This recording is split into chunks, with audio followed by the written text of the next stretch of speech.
السلام علیکم ورحمۃ اللہ وبرکاتہ۔ پیارے بھائیوں، میں نے آپ کے لیے ایک بہترین ٹاپک لایا ہے۔ آئیے چلتے ہیں ہم اپنے ٹاپک کی طرف۔ نحمده ونصلي على رسوله الكريم، اما بعد فاعوذ باللہ من الشیطان الرجیم، بسم اللہ الرحمن الرحیم۔ السلام علیکم ورحمۃ اللہ وبرکاتہ۔ ہمارے آج کے موضوع ہے اصحاب کہف کون تھے۔ پیارے بھائیوں، یہ چند نوجوان ایک ظالم بادشاہ دقیانوس کے زمانہ میں تھے۔ بادشاہ عالی متعصب اور بت پرست تھا اور جبر و اکراہ کے ذریعے بت پرستی کی اشاعت کرتا تھا۔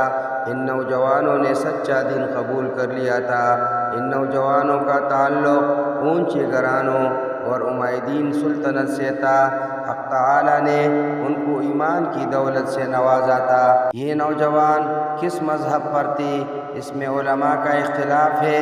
بعض کا خیال ہے کہ دین مسیحی پر تھے، لیکن علامہ ابن کثیر رحمہ اللہ نے مختلف قرائن سے اس بات کو ترجیح دی ہے کہ اصحاب کہف کا قصہ مسیح علیہ السلام سے پہلے کا ہے، مگر صحیح اور راجح بات یہ ہے کہ یہ واقعہ پہلے صدی عیسوی کا ہے۔ غرض کہ ان نوجوانوں کو شاہی دربار میں طلب کیا گیا۔ ان نوجوانوں نے بے جھجک بغیر کسی خوف و ہراس کے ظالم بادشاہ کے روبرو اپنے ایمان کا اعلان کر دیا اور اپنی ایمانی جرات سے لوگوں کو حیرت زدہ کر دیا۔ ارشاد ربانی ہے، اور ہم نے ان کے دل اس وقت مضبوط کر دیے جب وہ دربار میں بادشاہ کے روبرو جواب دہی یا دعوت دین دینے کے لیے کھڑے ہوئے تھے، تو انہوں نے اپنے پروردگار سے یوں دعا کی: اے ہمارے پروردگار، تو ہی ہے جو آسمانوں اور زمینوں کا پروردگار ہے۔ ہم تجھ کو چھوڑ کر کسی غیر کی بندگی نہ کریں گے، اور اگر ہم ایسا کریں تو یقیناً ہم بہت بے جا بات کرنے والے ہوں گے۔ یہ ہماری قوم جو معبود حقیقی کو چھوڑ کر دوسری فرضی معبودوں کو اختیار کی ہوئی ہے، یہ ان کے معبود حقیقی ہونے پر کوئی واضح دلیل کیوں پیش نہیں کرتی؟ لہٰذا اس سے بڑا ظالم کوئی ہو ہی نہیں سکتا جو اللہ پر بہتان باندھے۔ نوجوانوں کی یہ بات سن کر بادشاہ کو ان کی نوجوانی پر کچھ رحم آیا اور کچھ دیگر مشاغل مانی ہوئی، اور سب سے اہم بات یہ کہ وہ امائدین سلطنت اور بڑے گھرانوں کے چشم و چراغ تھے، اس لیے یکلخت ان پر ہاتھ ڈالنا مصلحت کے خلاف تھا۔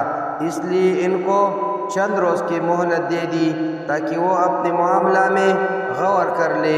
ادھر یہ نوجوان دربار سے نکل کر مشورہ کے لیے بیٹھ گئے اور یہ طے کیا کہ اب اس شہر میں قیام خطرہ سے خالی نہیں۔ مناسب یہ ہے کہ کسی قریبی غار میں روپوش ہو جائیں اور واپسی کے لیے کسی مناسب وقت کا انتظار کریں۔ پیارے بھائیوں، اصحاب کہف جب اپنی قوم سے جدا ہوئی اور ان لوگوں کو چھوڑ کر بالکل علیحدہ ہو گئے، تو آپس میں کہنے لگے کہ تم نے اپنی قوم کو چھوڑا، ان کے باطل معبودوں سے گریز کیا، اور یہ معلوم ہے کہ دوبارہ انہیں میں واپس ہونے اور اپنے گھروں کو لوٹنے میں خیر نہیں ہے، کیونکہ وہ لوگ پھر اپنا دین اختیار کرنے پر مجبور کریں گے۔ لہٰذا اب ہمیں کسی غار میں ٹھکانہ پکڑ لینا چاہیے۔ آپس میں مشورہ سے یہ بات تو ہوئی، لیکن انسانی ضروریات کا سوال بھی پیش نظر تھا کہ غار میں رہیں گے تو کھانے پینے اور دیگر ضروریات کا کیا بنے گا۔ اس سوال کو حل کرنے کے لیے آپس میں یوں کہنے لگے کہ ہم کو اللہ تعالیٰ سے خیر کی امید رکھنی چاہیے۔ انشاءاللہ تعالی ہم پر اللہ تعالیٰ کا فضل ہوگا اور وہ ہم پر اپنی رحمت پھیلا دے گا، اور جس مقصد خیر یعنی اللہ تعالیٰ کی طرف پوری طرح متوجہ ہونے کے لیے نکلے ہیں، اس کے لیے آسانیاں پیدا فرما دے گا۔ باہمی مشورہ سے غار میں جانا طے ہوا اور اللہ تعالیٰ سے خیر کی امید باندھ لی اور غار میں داخل ہو گئے۔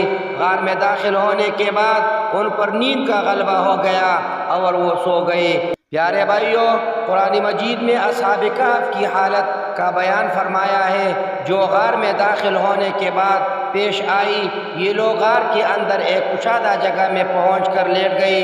اس غار کی جائے وقوع اس طرح سے تھی کہ روزانہ سورج مشرق سے نکلتا اور مغرب میں چھپ جاتا تھا، لیکن اس کی دھوپ ان پر نہیں پڑتی تھی۔ جب سورج نکل کر چڑھتا تھا اور دھوپ پھیلتی تھی تو غار کی دائیں جانب سے اس طرح ہٹی ہوئی رہ جاتی تھی کہ اس کی دروازہ تک نہ پہنچتی تھی، اور جب سورج چھپنے لگتا تھا تو اس وقت جو تھوڑی بہت دھوپ ہوتی ہے وہ غار کے بائیں جانب رہ جاتی تھی، یعنی اس وقت بھی دروازہ پر دھوپ نہ پڑتی تھی۔ اصحاب کہف کے اندر رہنے کی کیفیت بتا کر ارشاد فرمایا کہ یہ اللہ کی نشانیوں میں سے ہے۔ اللہ تعالی شانہ نے ان کے دلوں کو مضبوط کیا، اپنی قوم سے جدا ہونے میں انہوں نے ہمت اور جرات سے کام لیا، پھر اللہ کی توکل پر غار میں داخل ہو گئے اور اللہ سے رحمت کی امید باندھ لی اور اللہ کی طرف سے آسانی حاصل ہونے کی آرزو کرتے ہوئے غار میں چلے گئے۔ یہ سب کچھ اللہ تعالیٰ کی طرف سے ہے، اس کی قدرت کی نشانیوں میں سے ہے۔ اس نے دل بھی پکا کیا، ہمت بھی دی، مخلوق سے کٹنے کا حوصلہ بھی دیا۔ انہوں نے اسباب ظاہرہ پر نظر نہ کی، اپنے مولا حقیقی پر توکل کر کے غار میں داخل ہو گئے۔ اللہ تعالیٰ نے انہیں غار بھی وہ نصیب فرمایا جس میں دھوپ کا گزر ہی نہ تھا۔ اگر دھوپ پڑتی تو اس سے تکلیف پہنچنے اور گرمی سے پریشان ہونے کا اندیشہ تھا۔ پیارے بھائیوں، وَنُقَلِّبُهُمْ ذَاتَ الْيَمِينِ وَذَاتَ الشِّمَالِ، اور ہم انہیں پلٹ رہے تھے دائیں جانب اور بائیں جانب، چونکہ وہ لوگ ایک بہت بڑی مدت تک سوتے رہے اور ان کے جسم زمین ہی سے لگے ہوئے تھے، لہٰذا زمین کے اثر سے محفوظ کرنے کے لیے اللہ تعالیٰ ان کی کروٹیں بدل دیتا تھا، جس کی وجہ یہ ہے کہ اگر زمین سے کوئی چیز عرصہ دراز تک لگی رہے، خاص کر گوشت پوست والا جسم، تو وہ اسے کہا جاتی ہے۔ اللہ تعالیٰ کو یوں بھی قدرت ہے کہ الٹ پلٹ کیے بغیر ان کے اجسام کو محفوظ فرماتا، لیکن حکمت کا تقاضا یہ تھا کہ ان کی کروٹیں بدلی جاتے۔ پیارے بھائیوں، حضرت عبداللہ ابن عباس رضی اللہ تعالی عنہ سے نقل کرتے ہیں کہ ان کو سال میں ایک مرتبہ ایک جانب سے دوسری جانب پلٹ دیا جاتا تھا، اور حضرت ابو ہریرہ رضی اللہ تعالی عنہ نے فرمایا کہ سال میں 2 بار ان کو داہنی جانب سے بائیں جانب اور بائیں جانب سے دائیں جانب پلٹ دیا جاتا تھا۔ رسول اللہ صلی اللہ علیہ وسلم سے اس کے بارے میں کوئی چیز مروی نہیں۔ حضرات صحابہ رضی اللہ تعالی عنہم اجمعین سے جو کروٹیں بدلنے کی مدت کے بارے میں جو کچھ مروی ہے بظاہر اسرائیلی روایت ہے۔